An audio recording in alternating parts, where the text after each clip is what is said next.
Assalamualaikum warahmatullahi wabarakatuh. Halo Sobat Om Belitang Channel, dimana saja berada. Jumpa lagi nih di channel kebanggaan kita, tentunya Om Belitang Channel, tempat berbagi seputar teknologi dan pendidikan. Rekan-rekan sahabat Om Belitang Channel, dimana saja berada, tanpa terasa nih pembahasan kita terkait pengelolaan kinerja sudah bagian ke-10. Nah, bagi rekan-rekan yang baru bergabung, apa saja sih bagian 1 sampai 9-nya? Silakan rekan-rekan simak di playlist kita yang kami tautkan di bagian deskripsi, yaitu khusus pada playlist PMM. Dan untuk di deskripsi nanti kami juga menyediakan playlist-playlist yang lain terkait tentang pendidikan dan teknologi. Seperti apa kira-kira? Yaitu seperti bagaimana cara menghadapi uji kompetensi, latihan uji kompetensi untuk tes CPNS maupun P3K dan sebagainya. Semoga playlist-playlist yang kami siapkan itu bisa membantu rekan-rekan semua terkait dalam hal pendidikan dan teknologi. Dan bagi rekan-rekan yang baru bergabung nih, mohon bantuannya rekan-rekan semua untuk like, share, dan subscribe channel kita ini ya. Karena dengan bantuan rekan-rekan semua, channel kita ini bisa berkembang dan terus berkembang lagi sehingga bisa dirasakan oleh seluruh rekan-rekan yang ada di Nusantara. Amin ya robbal alamin. Terima kasih atas support, dukungan, like, share, dan subscribe-nya. Oke rekan-rekan sahabat Om Belitang Channel dimana saja berada, video terakhir kemarin yaitu terkait tentang permasalahan ketika kita login di PMM. Itu pengalaman kami terkait pada kendala yang kami hadapi ketika login khusus pada pengelolaan kinerja di platform Merdeka Mengajar. Nah, sekarang kita masuk ke bagian pengelolaan kinerjanya rekan-rekan semua. Oke, yang pertama yang kita lakukan yaitu kita klik aja di bagian browser yaitu platform Merdeka Mengajar. Nanti kita tinggal klik di bagian linknya. Nah, terkait ini kami sengaja keluar dari PMM. Kenapa? Karena biar kita tahapan sesuai tahapan yang akan kita lakukan. Klik aja buka PMM. Selanjutnya masuk dan akses beragam referensi. Kita pilih akun belajar.id kita. Oke, selanjutnya kita lanjutkan aja. Oke, di sini perlu dilihat 19 hari lagi sebelum batas pengerjaan refleksi kompetensi. Nah, itu bagian rekan-rekan yang belum membahas atau belum mengerjakan terkait dengan refleksi kompetensi. Nah, silakan rekan-rekan diklik di bagian pengelolaan kinerja. Nah, ini alhamdulillah kami sudah masuk ke bagian bisa login ya, bukan bisa masuk, bisa login bagian penilaian kinerja di PMM.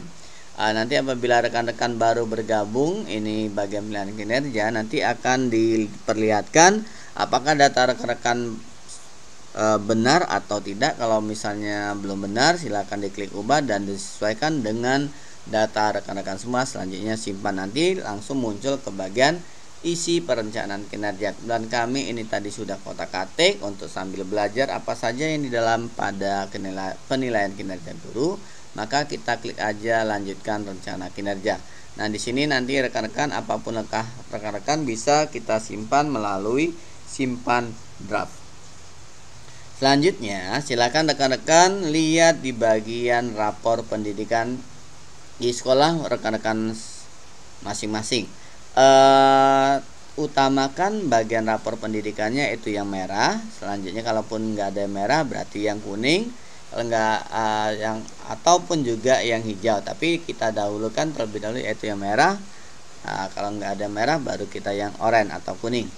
Terkait dalam pemilihan topik ini, saran kami sebaiknya rekan-rekan bicarakan dan rundingkan kepada pihak sekolah, dalam hal ini yaitu kepala sekolah, topik-topik apa saja yang perlu kita utamakan dalam peningkatan kualitas di satuan pendidikan kita masing-masing.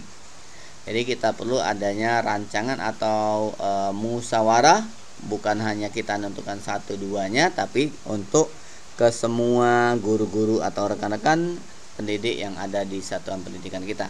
Nah, di sini ada indikatornya. Indikator yaitu ada kualitas pembelajaran, yaitu khusus pada penerapan disiplin positif, keteraturan suasana kelas, aktivitas interaktif, instruksi pembelajaran, instruksi yang adaptif, umpan balik konstruktif, perhatian dan kepedulian, dan satunya yaitu ekspektasi pada peserta didik. Nah, silakan pilih salah satu aja, khusus pada yang perlu diperbaiki dulu rekan-rekan yang terkait tadi, yang seperti di sekolah kami ini yang oranye itu ada berapa topik, ada 5 topik, hingga kami memilih di antara 5 tersebut. Oke, sebelumnya kita coba apa sih yang harus kita siapkan pada penerapan disiplin positif, keteraturan suasana kelas, dan sebagainya. Ini terkait nanti akan adanya observasi langsung ke kelas oleh pihak sekolah, terkait dalam hal ini adalah kepala sekolah. Nah, di sini kami fokus pada apa saja yang bisa kita siapkan pada topik-topik yang ada ini. Yuk kita masuk. Oke, di sini sudah kami siapkan, kami bentuk presentasinya dalam bentuk Canva. Oke, kita coba kita perbesar. Oke, di sini kita masuk pada instruksi yang adaptif. Oke, di instruksi adaptif ini kita perlu pada beberapa hal yang perlu kita fokuskan, yaitu yang pertama, fokus perilaku yang diobservasi. Satu, guru itu harus melakukan strategi pembelajaran yang responsif terhadap peserta didik. Nah, pada instruksi yang adaptif kita harus guru melakukan strategi pembelajaran yang responsif terhadap peserta didik. Perilaku yang dianjurkan yaitu guru memulai pembelajaran yang mengajukan pertanyaan untuk memahami pemahaman awal peserta didik. Yang kedua, guru melakukan penyesuaian pembelajaran sesuai respon dari peserta didik. Yang ketiga, guru melakukan penyesuaian penjelasan agar lebih relevan dan dipahami peserta didik. Yang perlu dihindari itu monggo silakan rekan-rekan nanti dibaca lagi. Yang berikutnya yaitu kedua, guru melakukan penyesuaian pembelajaran mengacu kondisi, kebutuhan, dan karakteristik peserta didik. Perilaku yang dianjurkan ya tentunya guru menggunakan strategi pembelajaran berdasarkan hasil asesmen awal atau diagnostik. Yang kedua, guru melakukan diferensiasi pembelajaran dengan setidaknya 2 metode yang berbeda. Yang ketiga, guru menyediakan dukungan belajar bagi peserta didik yang membutuhkan. Berikutnya yang ketiga, yaitu guru merefleksikan praktik pembelajaran yang melibatkan peserta didik. Nah, apabila rekan-rekan memilih topik instruksi yang adaptif. Yang pertama, perilakunya, guru mengkomunikasikan analisis terhadap hasil asesmen formatif. 2. Guru mengkomunikasikan hasil survei umpan balik terhadap praktik pembelajaran. Yang ketiga, guru memandu diskusi refleksi untuk menilai efektivitas praktik pembelajaran. Nah, ini bagi rekan-rekan yang memilih topik instruksi yang adaptif. Bagaimana kira-kira yang harus kita siapkan pada topik umpan balik konstruktif? Yang pertama, fokus perilaku kita yaitu guru memberikan umpan balik spesifik dan berorientasi tujuan. Yaitu perilaku yang dianjurkan, guru memberi umpan balik dengan menyebut spesifik bagian tugas yang dinilai bagus atau perlu perbaikan. 2. Guru menghubungkan umpan balik dengan tujuan pembelajaran yang hendak dicapai. 3. Guru menggunakan pertanyaan untuk membantu peserta didik memunculkan ide perbaikan. Nah, untuk yang kedua, guru memberikan umpan balik yang fokus pada proses atau usaha peserta didik. Perilaku yang dianjurkan yaitu yang pertama, guru memberi umpan balik fokus pada usaha peserta didik untuk refleksi dan perbaikan. Kedua, guru menjelaskan keterkaitan usaha dengan hasil yang mungkin dicapai. Yang ketiga yaitu guru membantu peserta didik melakukan refleksi terhadap usaha yang telah dilakukan. Nah, yang ketiga, apa yang kita perlu konsentrasikan observasinya yaitu guru menunjukkan kesediaan mendiskusikan umpan balik dengan peserta didik. Perilaku yang dianjurkan yaitu guru membuka komunikasi untuk pertanyaan dan klarifikasi lebih lanjut. Kedua, guru mendengarkan secara aktif tanggapan peserta didik terhadap umpan balik yang diterimanya. 3. Guru menyediakan waktu mendiskusikan umpan balik selama atau setelah kelas. Oke. Berikutnya topik perhatian dan kepedulian, yaitu yang fokus perilaku yang diobservasi yaitu guru menunjukkan empati untuk mendapatkan pemahaman utuh tentang peserta didik. Perilaku yang dianjurkan, guru memberikan perhatian penuh terhadap peserta didik berbicara. Yang kedua, guru mengajukan pertanyaan lanjutan untuk mendapatkan pemahaman. Ketiga, guru menunjukkan pengertian terhadap modul sudut pandang peserta didik. Yang kedua, guru menunjukkan pemahaman terhadap kebutuhan, kondisi, dan karakteristik peserta didik. Itu perilaku yang dianjurkan. Guru melakukan pengamatan terhadap dinamika kelas. Yang kedua, guru melakukan interaksi positif. Yang ketiga, yaitu guru meminta pendapat dan umpan balik dari peserta didik. Oke, observasi yang ketiga yaitu guru mengakui dan menghargai usaha yang ditunjukkan peserta didik. Yang pertama, perilaku yang dianjurkan. Yang pertama, guru menunjukkan minat atau keingintahuan terhadap aktivitas yang dilakukan murid. Yang kedua, guru memberikan pujian terhadap usaha bukan hasil akhir yang ditunjukkan peserta didik.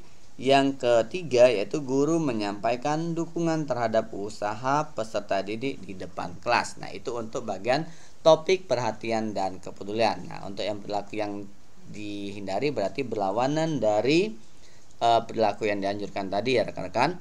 Yang berikutnya itu rubrik observasi kelas pada instruksi pembelajaran ya. Pada topik instruksi pembelajaran, apa yang perlu diobservasi, fokus perilakunya, yaitu pertama, guru memberikan penjelasan yang mudah sesuai pemahaman awal peserta didik.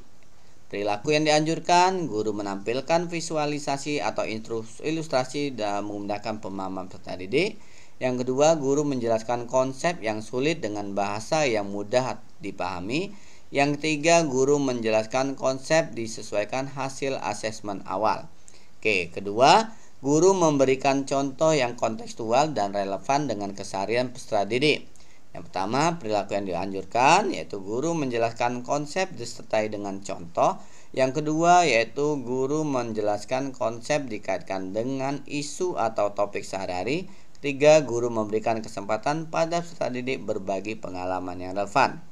Oke, untuk fokus perilaku yang diobservasi yang ketiga yaitu guru menyampaikan penjelasan secara terstruktur dan logis. Yang perilaku yang dianjurkan yaitu guru menjelaskan konsep secara runtut dan tujuan konsep, isi, inti, dan kesimpulan. Yang kedua yaitu guru menjelaskan materi baru dihubungkan dengan materi sebelumnya.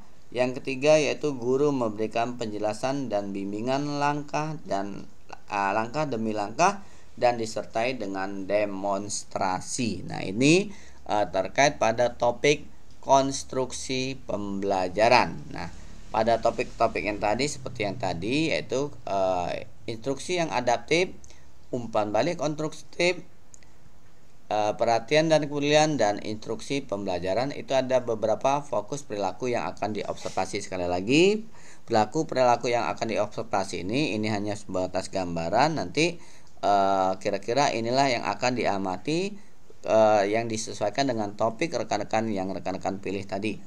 Oke. Kita masuk ke topik berikutnya.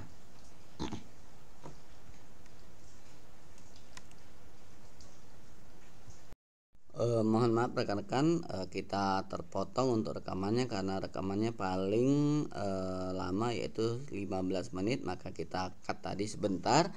Oke, kita lanjut kepada topik yang tadi, yaitu topik yang sudah kita bahas, yaitu pada topik instruksi yang adaptif, umpan balik konstruktif, perhatian dan kepedulian, dan instruksi pembelajaran. Oke, inilah yang akan diobservasi di kelas kita ketika kita memilih topik-topik yang sudah kita sebutkan tadi.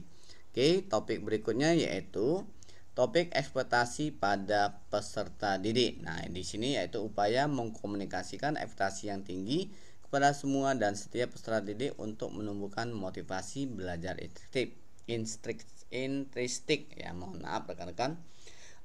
Fokus perilaku yang diobservasi itu apa? Yaitu guru mengkomunikasikan harapannya yang tinggi terhadap masa depan seluruh peserta didiknya. Perilaku yang dianjurkan yaitu guru mengenal nama peserta didiknya beserta karakteristiknya. Yang kedua, guru menyampaikan cita-cita masa depan yang bermakna bagi peserta didik. Yang ketiga, guru mendiskusikan harapan positif peserta didik tentang masa depannya. Nah, Yang perlu dihindari itu apa? Yaitu menyebutkan perilaku negatif dari peserta didik tersebut. Ya, atau juga yaitu harapan yang tidak relevan dengan peserta didik, atau bahkan mengabaikan potensi peserta didik karena lebih fokus pada kelemahannya. Oke, poin kedua yang perlu diobservasi yaitu guru mengkomunikasikan harapan positif terhadap semua peserta didik secara setara dan tanpa diskriminasi. Perilaku yang dianjurkan yaitu guru menyampaikan harapan positif secara terbuka dan berlaku bagi semua peserta didik. Yang kedua, guru memberikan dukungan tambahan pada peserta didik yang sudah berusaha meski belum berhasil. Yang ketiga, guru menyebutkan potensi peserta didik meski peserta didik sendiri tidak menyadarinya. Oke, perilaku yang dihindari atau apa rekan-rekan semua? Yaitu guru menyampaikan harapan positif hanya pada siswa tertentu atau peserta didik tertentu, atau juga mengulang harapan positif tertentu yang hanya relevan pada sebagian peserta didik, bukan seluruhnya. Ataupun guru itu hanya menyebutkan potensi peserta didik yang menonjol saja. Oke, yang ketiga yaitu guru memberikan tantangan yang bermakna disertai motivasi untuk pencapaiannya. Perilaku yang dianjurkan yaitu guru berdiskusi dengan peserta didik tentang tujuan hidup cita-cita mereka. Yang kedua, menyediakan tantangan belajar yang relevan dengan pembelajaran dan bermakna bagi peserta didik. Yang ketiga yaitu menunjukkan keyakinan berulang kali bahwa peserta didik mampu mengatasi tantangan belajar. Nah, untuk topik aktivitas interaktif itu ada beberapa fokus perilaku yang diobservasi. Itu apa? Yaitu yang pertama, guru memfasilitasi kegiatan pembelajaran yang memberi peran pada semua peserta didik. Perilaku yang dianjurkan yaitu guru memotivasi semua peserta didik untuk berperan aktif dalam proses pembelajaran. Kedua, guru menyediakan peran dalam kelompok untuk memastikan semua anggota mendapat peran. Yang ketiga, guru memberi dukungan dan kesempatan pada peserta didik yang pasif untuk berperan. Perilaku observasi yang kedua yaitu guru mengajukan pertanyaan yang menstimulasi proses diskusi dan berpikir kritis. Perilaku yang dianjurkan yaitu guru mengajukan pertanyaan terbuka untuk memancing proses diskusi dan berpikir kritis. Kedua, guru mengajukan pertanyaan yang mengaitkan konsep yang dipelajari dengan konsep sebelumnya. Yang ketiga, guru mengajukan yang meminta peserta didik membandingkan dua konsep yang berbeda. Tiga, yaitu yang diobservasi yaitu guru memfasilitasi terjadinya diskusi kelompok yang interaktif, kritis, dan inklusif. Perilaku yang dianjurkan yaitu guru memotivasi peserta didik untuk menyampaikan pendapat secara terbuka. Guru mengajukan pertanyaan yang memicu terjadinya diskusi kelompok. Guru berkeliling kelas untuk memberikan bimbingan pada kelompok dalam berdiskusi. Itu untuk topik pada aktivitas interaktif. Oke. Dua topik terakhirnya yaitu topik penerapan disiplin positif dan juga topik keteraturan suasana kelas. Observasi apa yang diamati ketika kita memilih topik penerapan disiplin positif yaitu yang pertama, guru melakukan refleksi dinamika kelas untuk menerapkan kesepakatan kelas, yaitu perilaku yang dianjurkan. Guru mengajak peserta didik melakukan refleksi dinamika kelas mengacu kesepakatan kelas. Berikutnya, guru menunjukkan kesediaan mendengarkan pandangan peserta didik tentang dinamika kelas. Berikutnya, guru bersikap adaptif sehingga bersedia mengubah kesepakatan kelas bila diperlukan. Kedua, yaitu guru melakukan penguatan positif terhadap perilaku yang sesuai atau mendukung kesepakatan kelas, yaitu perilaku yang dianjurkan. Guru memberikan pujian terhadap perilaku peserta didik yang sesuai kesepakatan kelas.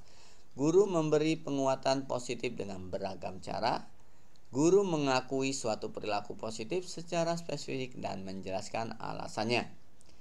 Yang ketiga yaitu guru memfasilitasi peserta didik menyadari konsekuensi dan memperbaiki perilaku melanggarnya atau restitusi. Perilaku yang dianjurkan yaitu guru membantu peserta didik menyadari konsekuensi dari perilaku melanggarnya. Kedua, yaitu guru mendengarkan Sudut pandang peserta didik terhadap perilaku melanggarnya. Guru memberikan dukungan pada peserta didik dalam melakukan perbaikan perilakunya. Topik terakhir kita yaitu tentang keteraturan suasana kelas. Apa yang diobservasi nanti yaitu kira-kira yang pertama, guru melakukan komunikasi positif untuk membangun suasana kelas yang kondusif. Perilaku yang dianjurkan, guru memanggil murid dengan menyebut nama. Yang berikutnya, guru menyampaikan harapan positif terhadap kelas. Guru melakukan aktivitas yang mencairkan suasana kelas. 2. Guru melakukan strategi pengelompokan untuk mengaktifkan keterlibatan peserta didik. Perilaku yang dianjurkan yaitu guru mengelompokkan murid dengan menyampaikan tujuan pada murid. Yang kedua, guru menyediakan beragam peran dalam kelompok agar semua anggota terlibat aktif. Guru mengajak murid untuk berinteraksi dan berperan aktif dalam kelompok. Ketiga, guru membuat dan mengingatkan aturan atau kesepakatan kelas. Perilaku yang dianjurkan, guru membuat aturan kesepakatan kelas yang disetujui semua murid dan ditempel di kelas. Guru mengajak murid untuk mengingat aturan kesepakatan kelas yang telah disepakati. Guru mengajak murid-murid seberapa efektif pelaksanaan aturan atau kesepakatan kelas yang sudah disusun. Demikianlah untuk beberapa hal fokus perilaku yang diobservasi ketika kita memilih topik-topik yang ada pada platform Merdeka Mengajar khusus pada pengelolaan kinerja di PMM. Sekali lagi terima kasih atas support, dukungan, doa, like, share, dan subscribe dari rekan-rekan semua. Karena dengan bantuan dari rekan-rekan semua, channel kita bisa bertambah dan suatu saat nanti semoga bisa dirasakan oleh rekan-rekan di seluruh Nusantara terkait pada pendidikan dan teknologi. Terima kasih, kami akhiri. Wassalamualaikum warahmatullahi wabarakatuh.